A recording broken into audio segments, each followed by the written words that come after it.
మనం ఎప్పుడైనా సరే పెళ్లి చేసుకోవాలంటే ఏం చేస్తాం?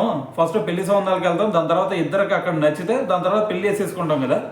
కానీ మేఘాలయలో చూసుకుంటే అక్కడ ప్రభుత్వం ఒక రూల్ తీసుకురాబోతుంది. ఆ రూల్ ఏంటంటే ఇప్పటి నుంచి ఎవరైనా సరే పెళ్లి చేసుకోవాలి అని కనుక అనుకుంటే ఫస్ట్ వాళ్ళు హెచ్ఐవి టెస్ట్ చేయించుకోవాలి. ఎందుకు భయ్యా అంటే ఫస్ట్ అక్కడ చూసుకుంటే మనకి ఇండియా మొత్తంలో కూడా హెచ్ఐవి టెస్ట్లో అధికంగా ఉన్న రాష్ట్రాల్లో చూసుకుంటే మేఘాలయ 6th ప్లేస్లో ఉంది. సో మరి ఆ కౌంట్ని తగ్గించాలి. దాని తర్వాత ఎవరైతే హెచ్ఐవి బారిన పడతా ఉన్నారో సో వాళ్ళకి ఫస్ట్లోనే క్యూర్ చేసేసేయాలి అని చెప్పేసి అనే ఉద్దేశంతో మరి అక్కడ ప్రభుత్వం అయితే ఈ నిర్ణయం తీసుకుంటున్నట్టు సో వార్తలు అయితే వస్తూ ఉన్నాయి.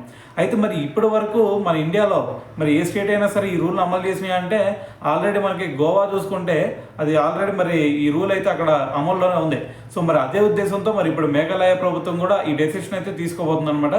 సో మరి ఇది ఎంతవరకు కరెక్ట్ అంటే సో మరి హెచ్ఐవి టెస్ట్లో కనుక ఫస్ట్ చేసేసుకుంటే ఆటోమేటిక్గా మరి తొందరగా ట్రీట్మెంట్ ఇవ్వచ్చు. సో తొందరగా ట్రీట్మెంట్ ఇవ్వతే క్యూర్ అయ్యే ఛాన్సెస్ ఉంటాయి. సో ఆ ఉద్దేశంతో మరి ఇప్పుడు మేఘాలయ ప్రభుత్వం అయితే సో అడుగులు అయితే వేయటం జరుగుతుంది.